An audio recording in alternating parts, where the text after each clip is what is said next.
कारण मिला। एथेनॉल फैक्ट्रियों की स्थिति तो अच्छी नहीं है, बगल की पूर्णिया की स्थिति आप देख लीजिए। अच्छा, विपक्षी एक लिस्ट जारी की है, राजद ने अपनी फेसबुक पर एक लिस्ट जारी किया है तेजस्वी यादव ने, और जनवरी से लेकर के अब तक की इस पूरी महीने की यात्रा में लगभग 139 अपराध को उन्होंने अंकित किया है कि सरकार राक्षस की सरकार चल रही है। हमको जंगल राज कहते थे, लेकिन अभी तो राक्षस की सरकार।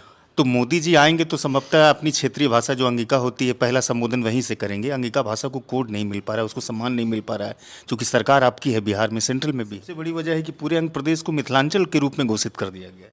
हमारे साथ मिथिलेश तिवारी जी हैं, जो बक्सर के पूर्व प्रत्याशी रहे हैं, सांसद के चुनाव हार गए थे, लेकिन भागलपुर प्रवास में हैं, तैयारियों को लेकर के आए हुए हैं। सर, किसान सम्मान निधि की 19वीं किस्त जारी होगी, ये सभी लोग जान भी रहे हैं।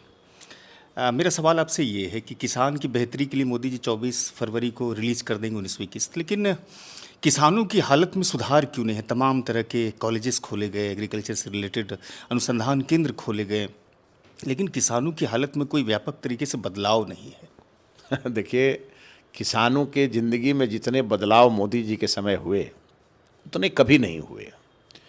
आपको जब आज़ादी के बाद के सभी सरकारों का विश्लेषण करेंगे आप, तो आपको ध्यान में आएगा कि अटल बिहारी वाजपेयी जी की सरकार ने केसीसी किसान क्रेडिट कार्ड की शुरुआत की थी। किसानों को पहली बार एक अवसर दिया था कि एकदम मिनिमम इंटरेस्ट पर उनको पैसा मिलेगा, और अगर वो समय अवधि में जमा करेंगे तो उसको लेकर के उनको छूट भी मिलेगी। और हमारे किसानों के जीवन में बहुत बड़ा बदलाव उस केसीसी क्रेडिट कार्ड से हुआ।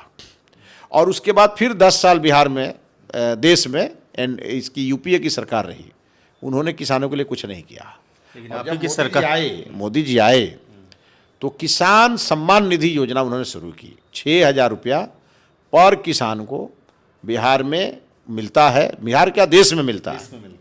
और अभी जो 19वीं किस्त जारी करने मोदी जी आ रहे हैं, इसमें 82 लाख बिहार के किसान परिवार को इसका लाभ मिलने जा रहा है, और 9 करोड़ देश के किसानों को मिलने जा रहा है। आप सोचिए कि किसी किसान के लिए साल में 6,000 रुपया बहुत महत्व रखता है। तब महत्व रखता है जब उनको खेत में सिंचाई करनी होती है, खेत की जुताई करनी होती है, उसकी बुआई करनी होती है। और जब ये नहीं था तो उसी किसान को किसी सेठ साहूकार के यहाँ से जा करके और इंटरेस्ट पर पैसा लेना पड़ता था। लेकिन यही मोदी जी के कार्यकाल में किसान दिल्ली का घेराव किए, एमएसपी को लेकर के बातचीत लगातार, आज भी कहीं ना कहीं किसान आंदोलनरत रहते हैं कि एमएसपी पर सरकार कानून मुझे नहीं लिख करके देती है। अच्छा, आपको जो दिल्ली में जो घेराव हुए वो किसानों के घेराव नहीं थे, वो पॉलिटिकल घेराव थे। अभी कुछ दिन पहले चौसा में किसान आंदोलन चल रहा था। आप सोचिए आज चल रहा है क्या? नहीं चल रहा है। ये हमारे किसान भाइयों को दिग्भ्रमित करके कांग्रेस पार्टी ने उत्तर प्रदेश चुनाव को हराने के लिए और उन लोगों को ला करके, पंजाब से ला करके और दिल्ली की सड़कों पर बिठा दिया। क्या यूपी हम लोग हार गए? यूपी में दोबारा जीत के आए और योगी जी की मजबूत सरकार बनी, क्योंकि जिन इलाकों के आसपास ये लोग बैठे थे धरने पे, वहीं के किसान एनडीए की सरकार से खुश थे, और उन लोगों ने कहा कि नहीं, ये नौटंकी हो रही है, और वो सारी सीटें हम लोग जीते। किसान नाराज होता तो यूपी में सरकार बनने की बात ही नहीं थी। लेकिन किसानों के जीवन में बहुत बड़े बदलाव आए। एथेनॉल फैक्ट्रियों की स्थिति तो अच्छी नहीं है, बगल की पूर्णिया की स्थिति आप देख लीजिए। नहीं, ऐसा नहीं है। जहाँ पे फैक्ट्री कोई चलाने में किसी को कोई दिक्कत आ रही होगी, उसकी एक अलग विषय है। अच्छा, विपक्षी एक लिस्ट जारी की है, राजद ने अपनी फेसबुक पर एक लिस्ट जारी किया है तेजस्वी यादव ने, और जनवरी से लेकर के अब तक की इस पूरी महीने की यात्रा में लगभग 139 अपराध को उन्होंने अंकित किया है कि सरकार राक्षस की सरकार चल रही है। हमको जंगल राज कहते थे, लेकिन अभी तो राक्षस की सरकार है। उनके सरकार में कोई भी मामला रजिस्टर्ड नहीं होता था, और आज के यहाँ कोई घटनाएं होती हैं।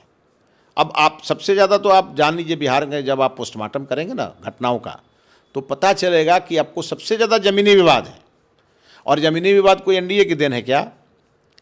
कागज़ जो है पता नहीं कब बाबा आदम के ज़माने का कागज़ है, और वो कोई किसी को लिख दिया, कोई किसी को लिख दिया, और उसी में तो लोग लड़ रहे हैं।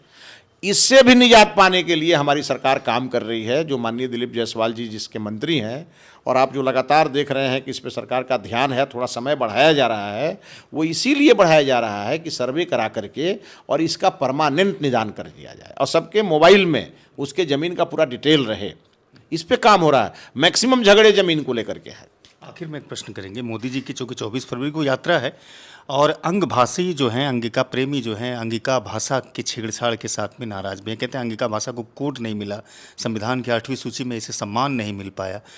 तो मोदी जी आएंगे तो संभवतः अपनी क्षेत्रीय भाषा जो अंगिका होती है, पहला संबोधन वहीं से करेंगे। अंगिका भाषा को कोड नहीं मिल पा रहा है, उसको सम्मान नहीं मिल पा रहा है, चूँकि सरकार आपकी है, बिहार में, सेंट्रल में भी है। देखिए, अभी तक भोजपुरी को भी नहीं मिल पाई है और अंगिका को नहीं मिली है, मिलना चाहिए, लेकिन क्यों नहीं मिली है इसके तह में जाना चाहिए। एक सबसे बड़ी वजह है कि पूरे आंध्र प्रदेश को मिथिलांचल के रूप में घोषित कर दिया गया है। ये कोई मोदी जी ने थोड़े घोषित किया है। सरकार आपकी है, उस पर ध्यान आकृष्ट करेंगे ना। नहीं, देखिए, ऐसे तो पूरा बिहार ही मिथिला था पहले। मिथिला किसको कहा जाता है? सीता मैया के नैहर को मिथिला कहा जाता है। तो बिहार तो सीता मैया का नैहर है, तो ऐसे तो बिहार ही मिथिला हो गया।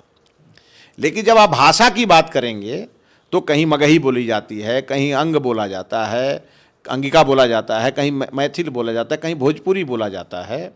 ये हमारी अलग अलग प्रकार के भाषाओं में भी एकता है। हाँ, ये जरूर है कि 8वीं अनुसूची में शामिल होना चाहिए, तो उसके कई पैरामीटर्स हैं। भोजपुरी इसलिए नहीं शामिल हुई कि उसकी अपनी लिपि नहीं है, देवनागरी लिपि, और वो उसमें लोग लगे हैं। जिस दिन सफलता मिलेगी हो जाएगा। तो जो इस भाषा को स्थान दिलाना चाहते हैं, मैं उनको आग्रह करूंगा कि इसके पूरे टेक्निकल पक्ष को समझ करके और उस पर काम करें। शुक्रिया सर, आपने समय दिया। सिटी टाइम्स को बहुत बहुत धन्यवाद। आपने मिथिलेश तिवारी को सुना। अगर वीडियो अच्छी लगी तो साझा कीजिएगा, चैनल को भी सब्सक्राइब कीजिएगा। फेसबुक पर पेज है सिटी टाइम्स के, वहाँ फॉलो कीजिएगा और लाइक कीजिएगा। शुक्रिया।